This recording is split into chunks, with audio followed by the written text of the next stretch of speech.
Salut à tous, on se retrouve pour l'épisode 1392 du Zap Image. On commence bien évidemment avec la soirée de Ligue des Champions qui avait lieu hier soir. Et tout d'abord, cet énorme choc entre l'équipe de l'Atlético Madrid et l'équipe de Chelsea. Et c'est Chelsea qui est venu s'imposer 1-0 du côté de Bucarest, parce qu'oubliez pas que ce match a été délocalisé en Hongrie. Donc très belle victoire des Blues de Chelsea. Bon, après l'Atlético Madrid, c'est plutôt logique qu'ils se sont inclinés parce que j'ai regardé les stats juste avant. Donc même pas une frappe cadrée pour les Colchoneros. Donc victoire logique et méritée de Chelsea. Donc un but inscrit par l'attaquant français Olivier Giroud. En plus, il nous a marqué un magnifique but, un retourné acrobatique pour Giroud. Voilà quelques photos de son magnifique but hier. Donc Giroud s'est élevé à plus de 1m97 du sol sur son retourné acrobatique. Donc quasiment 2 mètres où il y a eu l'impact entre son pied et le ballon pour ce magnifique retourné acrobatique de Giroud. Donc il a obtenu la note de 8 aujourd'hui dans le journal L'équipe. L'attaquant français, ça a été le meilleur joueur sur la pelouse hier. Et c'est pas son premier but spectaculaire à Giroud, parce qu'il y a déjà quelques années il avait marqué un but en aile de pigeon, je me souviens même ce but avait été élu prix Puskás, donc le plus beau but de l'année. Il avait même aussi marqué un retourné acrobatique il y a quelques années en Coupe d'Europe, donc souvent il marque des buts spectaculaires Giroud. Donc toujours avec lui, donc bien sûr il a été élu homme du match, Giroud. Voilà, c'est lui qui a inscrit l'unique but du match. Donc il a reçu son trophée à la fin de la rencontre. Toujours avec lui. Donc il a déjà inscrit 6 buts en Ligue des Champions cette saison. Le dernier joueur à avoir marqué autant pour Chelsea était Didier Drogba, l'année du titre où Chelsea avait gagné sa seule et unique Ligue des Champions. Donc voilà, Giroud est sur les mêmes stats que Didier Drogba à l'époque. Pour vous dire qu'il fait une grosse saison. L'attaquant français, toujours avec lui. Donc ces 6 buts inscrits. Donc un contre l'Atlético Madrid, un contre le Stade Rennais à la 91e minute. Vous vous souvenez, il était rentré en cours de jeu. Il avait crucifié cette équipe de Rennes dans le temps additionnel. Et 4 bien sûr contre l'équipe de Séville avec son quadruplé. Une nouvelle performance en Ligue des Champions pour l'attaquant français.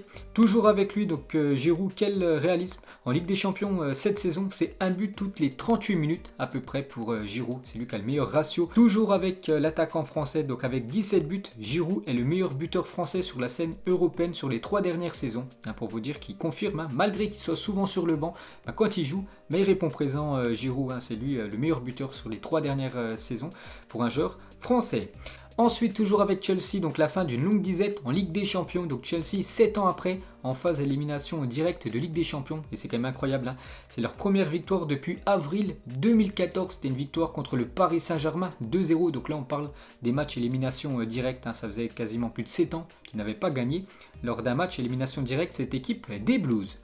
Ensuite, toujours avec eux, on va parler de l'homme qui a tout changé depuis quelques temps, c'est Thomas Tuchel. Et depuis son arrivée, c'est très belle stat, c'est 8 matchs et déjà 6 victoires, 2 matchs nuls, 0 défaite, 10 buts marqués et seulement 2 buts encaissés depuis qu'il a pris cette équipe de Chelsea. Donc 8e de finale aller de Ligue des Champions remportée, aucune défaite lors de ces 6 rencontres de Première Ligue. Thomas Tuchel réussit parfaitement ses débuts sur le banc des Blues. Toujours avec Thomas Tuchel, donc hier il a fait des choix forts parce qu'il a laissé pas mal normalement de titulaires sur le banc. Donc par exemple Kai Havertz qui a été acheté quand même très cher, plus de 88 millions de dollars l'été dernier. Donc il a commencé sur le banc. La même chose pour Pulisic, la même chose pour N'Golo Kanté. N'Golo Kanté les gars actuellement il est remplaçant. Donc il avait été acheté aux alentours des 40 millions de dollars. Et la même chose pour Hakim Ziyech, l'ancien joueur de l'Ajax, lui aussi squatte actuellement le banc. Donc tous ces gros joueurs de Chelsea.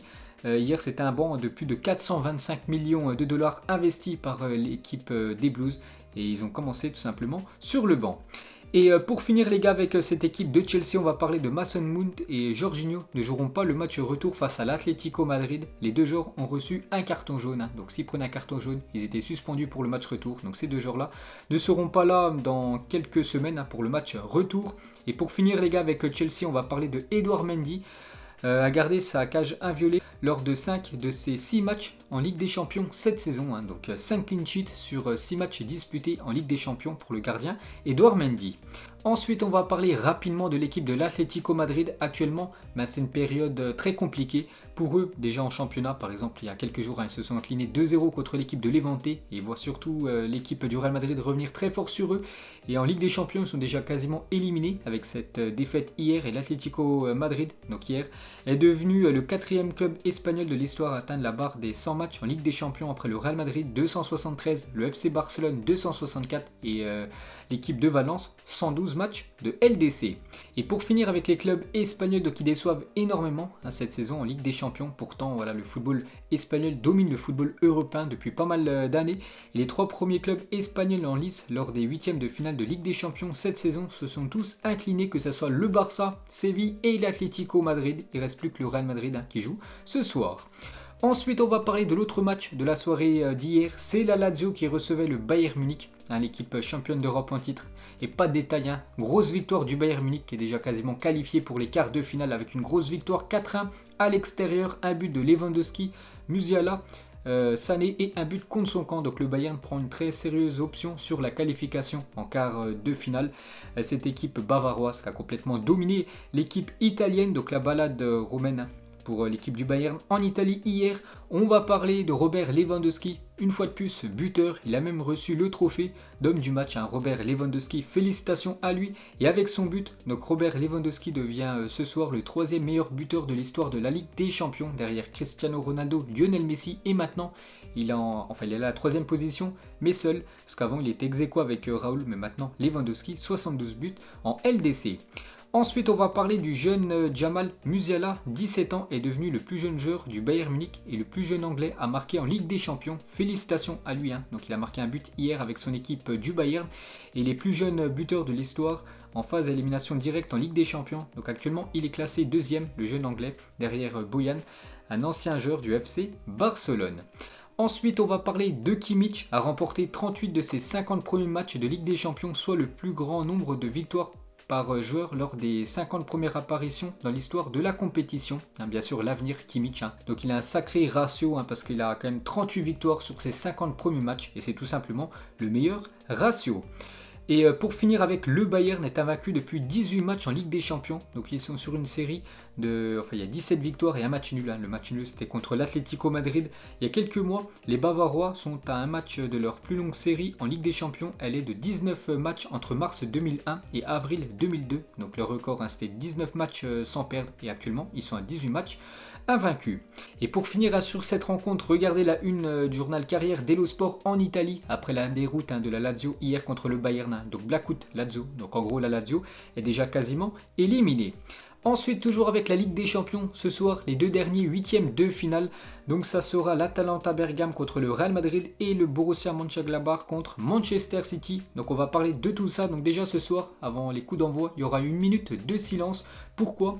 Parce que Willy Tabi, un jeune joueur de l'Atalanta Bergame, est décédé aujourd'hui, donc c'était hier, à l'âge de 21 ans, d'un cancer du foie. Nos pensées vont à sa famille et à ses proches. Donc voilà la très mauvaise nouvelle les gars qu'on a pris hier.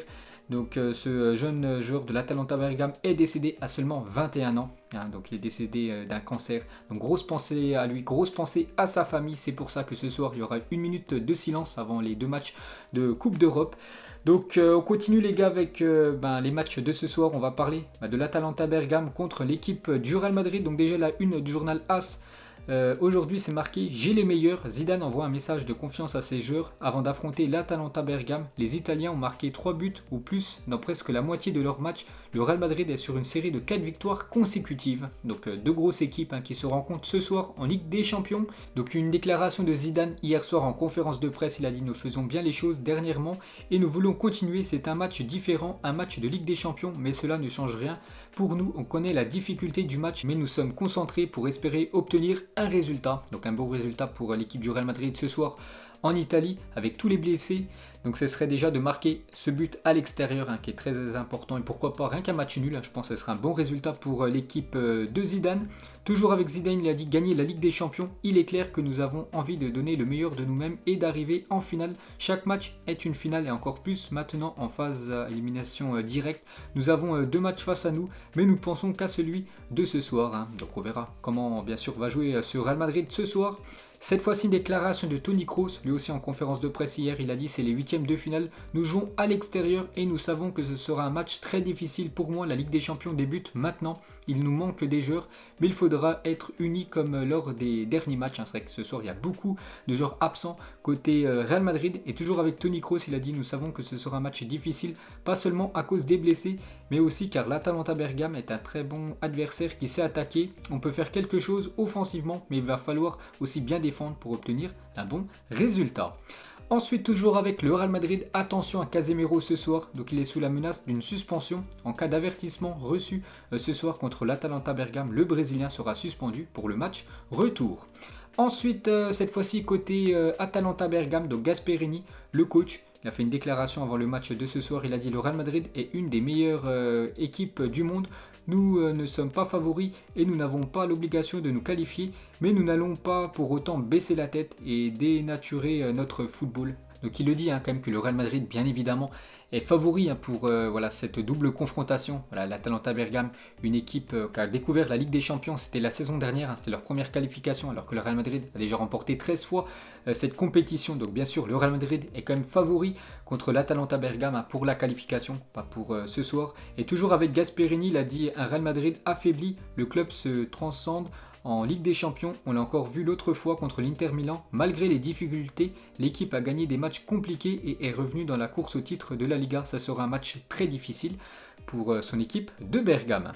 Ensuite, cette fois-ci, c'est une déclaration de Luis Muriel, un attaquant colombien de l'équipe de l'Atalanta Bergame. Il a dit: je pense que si nous jouons comme ce dimanche, une victoire 4-2 contre Naples, le Real Madrid aura également des difficultés. Nous allons essayer de faire bonne figure et nous avons une opportunité unique pour espérer nous qualifier. Ensuite, toujours avec ce match, regardez les compos probables. Donc déjà côté Real Madrid, donc Courtois bien sûr au cage avec Mendy, Nacho, Varane et Vasquez. Côté droit en défense, donc Casemiro, Toni Kroos et Modric, le trio avec beaucoup d'expérience devrait commencer bien sûr titulaire. Et en attaque, donc vu qu'il y a beaucoup de blessés, ça sera Vinicius Junior côté gauche, Mariano Diaz à la place de Karim Benzema en neuf et Asensio côté droit. Et compo Atalanta Bergame ce soir, ça devrait être ça, le 11 qui devrait débuter contre le Real Madrid avec Muriel et Zapata en attaque.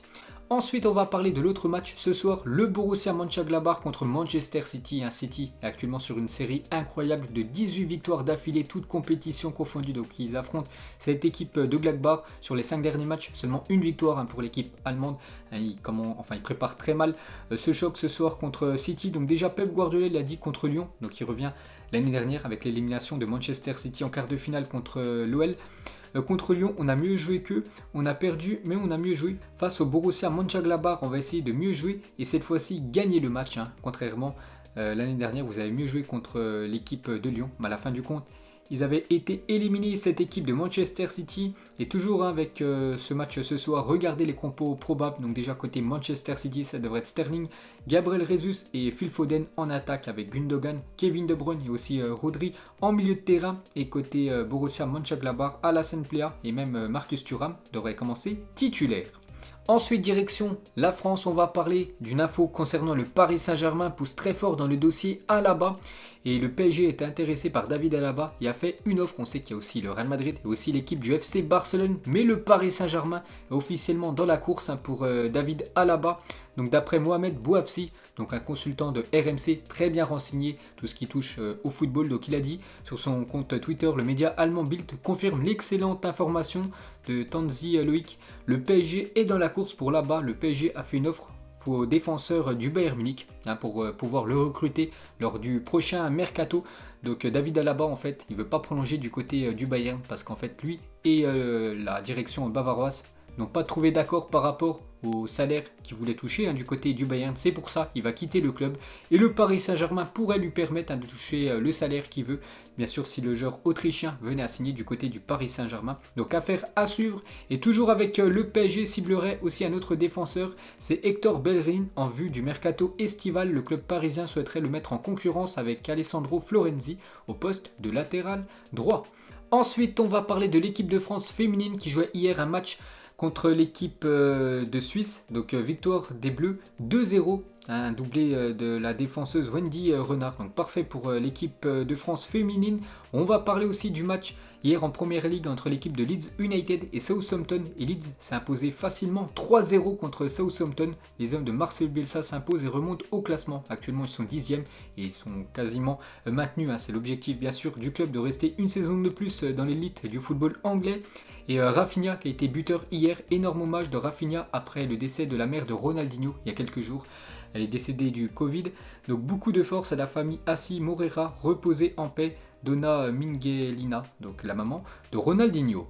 Ensuite, on va parler du FC Barcelone qui joue ce soir, donc c'est pas de la Ligue des Champions, c'est un match en retard de Liga, donc ce match devait avoir lieu lors de la première journée du championnat. Donc du coup, il se jouera ce soir ce FC Barcelone contre Elche, Elche actuellement 18e du classement, donc c'est victoire obligatoire des Blaugrana s'ils veulent encore rêver au titre de la Liga, donc ça sera 19h au Camp Nou et surtout effacer voilà, ces deux revers à domicile, hein. Bien sûr cette défaite contre le Paris Saint-Germain et cette contre-performance match nul contre la faible équipe de Cadix. Donc ce soir victoire obligatoire des Blaugrana.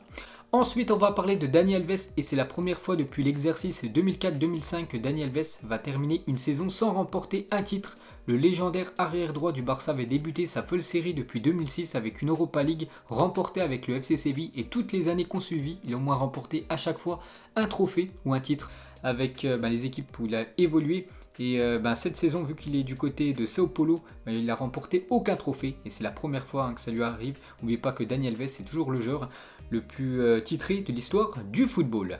Et pour finir ce Zap Image, on termine avec le choc ce soir entre l'Atalanta Bergame et l'équipe du Real Madrid. Mettez-moi un prono en commentaire. Donc moi lundi, j'ai fait ma vidéo pronostic de Ligue des Champions. J'avais dit le Real Madrid. Donc quand j'avais fait la vidéo, je savais toujours pas que Benzema était forfait.